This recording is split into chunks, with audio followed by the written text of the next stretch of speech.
And the winner of Miss Barangay Supot-Supot 2016 is no other than candidate number 7. O, diba? Ang genuine merkado ng Purok 11. Wow! Nice! Sus, Ginoo! This oras ng gabi! Ming lupad ang mga bayot! Tanda! Nay! Nay, makadugman ko! Look ko. Meron akong sash, meron akong trophy, and... 1, 2, 3,000 pesos! Winner! Pero last na ni Day, ha? At pupunta ka na ng Saudi. Opo, Nay. Promise ko sa imo. Last na ito.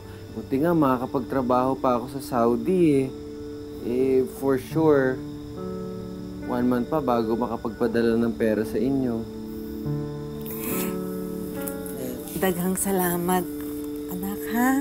At, yan ba yung gown na ginawa mo na nagpanalo sa iyo, ha, anak? Opo, Nay. The award-winning gown! Ang galing talaga ng anak ko. Napaka-talented. Alam mo, anak, mamimiss talaga kita. Kasi ikaw lang ang nagpapasaya sa akin. Ay, nako. Nanay talaga.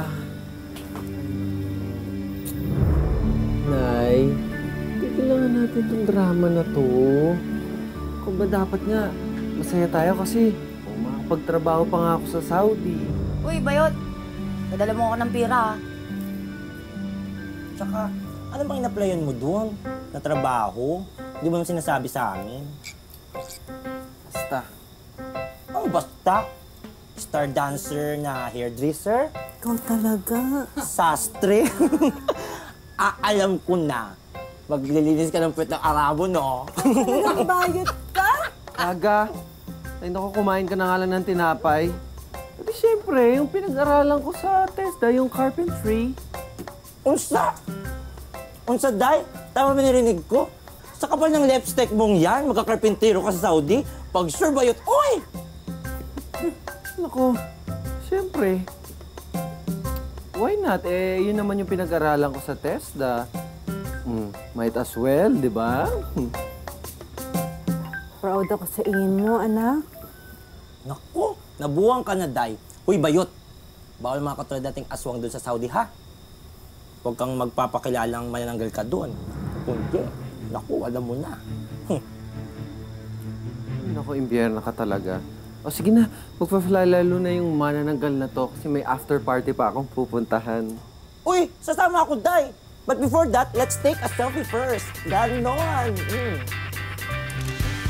Sa Saudi Arabia, mahigpit ang batas ng Sharia. At kasama sa mga bawal ang display of homosexuality, maging ang cross-dressing, mapalalaki man o babae. Dahil dito, maraming foreign nationals, kabilang na ang mga Pilipino, ang hindi pwedeng magdadlad sa trabaho at sa pampublikong lugar. Pero sa kabila nito, patago pa rin dinaraos ang mga beauty pageant, gaya ng sasalihan ni Jerry na isang karpintero sa Saudi.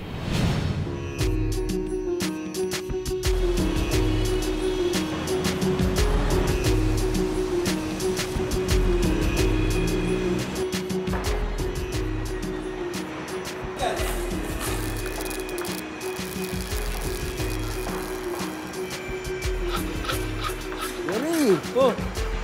Jerry, pare ko eh. Kaya pa ba? Oo naman. Bigay na eh. Kayang-kaya to. Ako pa. Sigurado ba? Ay! Sabi sa inyo, kaya ko eh.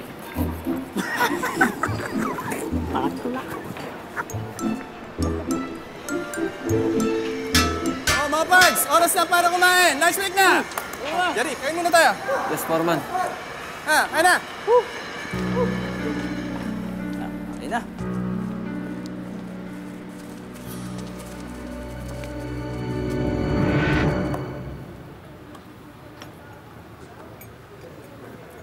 Okay ka lang?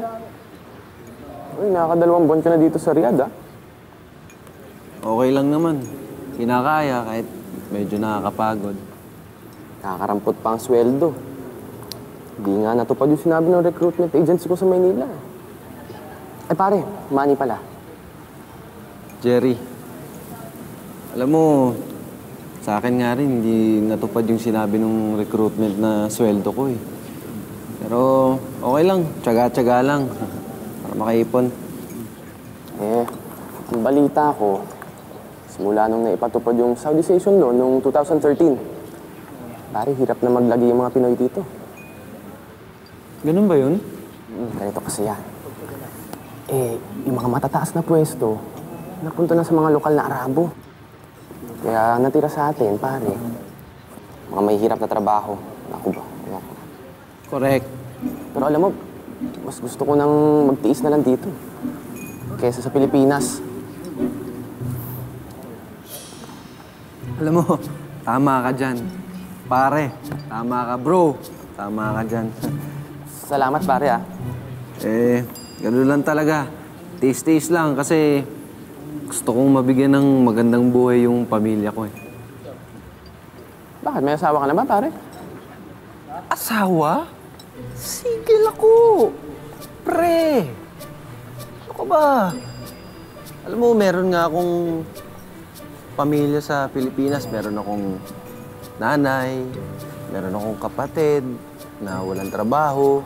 Saka meron siyang anak, pamangkin ko na parang ako na ito yung totoong nanay niya. Nanay? Ah, tatay. Tatay, ano ba? Ba't ko ba nasabi yung nanay?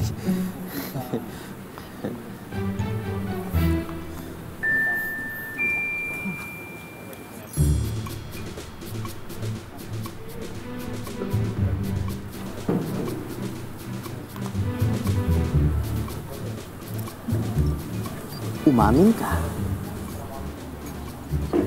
Ano aminin ko? Bet mo itetsi ang mga jurab, Anis. Kustin! Ano ba? Sister! Saan ko na nga ba nung narinig kitang tumili kanina? Ay ba? Ay, naku. Kadugo ko to, dugong berde. Napadar na nga ako bigla. Ay, naku, naku. Itetsi mo yan?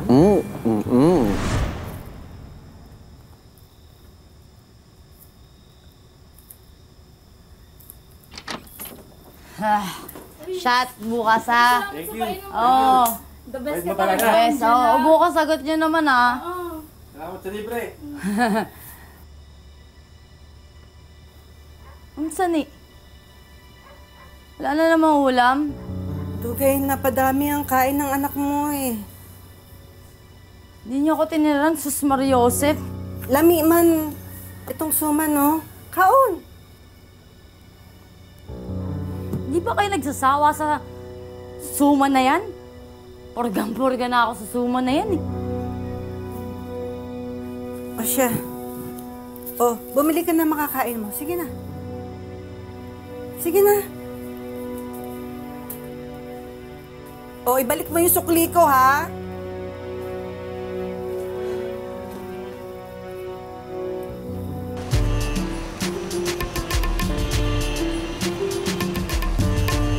Sige, suba lang ng suba. Tigil-tigilan mo yung kakayosi mo, Jerry. Eh, sobrang stress kasi ako eh.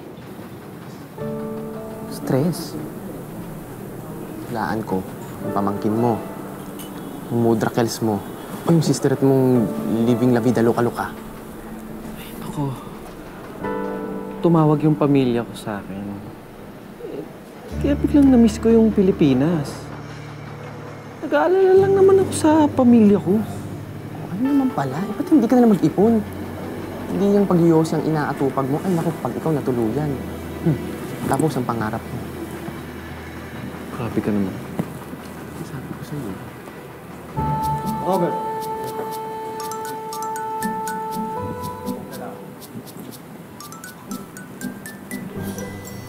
Ang tamis, ha? Baka lang gamin ka dyan. Tigil naman kakatitig mo. Excuse me. Assalamualaikum. Alaikumussalam. I am Mohammed. I'm Jerry. Midi is my nickname. Midi. My name is Jerry and Jerry is also my nickname. You're so funny, huh? Nice to meet you, Jerry. You're cute. Thank you. Nice to meet you. Bye, Midi. Bawal yan. Sorry, boss. Ayos kayo, ha? Yan, nagkari tuloy si Foreman. Hoy, ang lanti mo. Pinigurado, bukas makalawa, naka-high heels ka nang naglalagaring ng kahoy dito, ha? Pag ikaw nahuli, latigo. Ang mas malala pa doon, Freddy Aguilar. pak. Kaya mo na, cute naman. Tigilan mo ako, Jerry. Aminin mo. Huwag ka nga, ano ba? Malandi ka rin.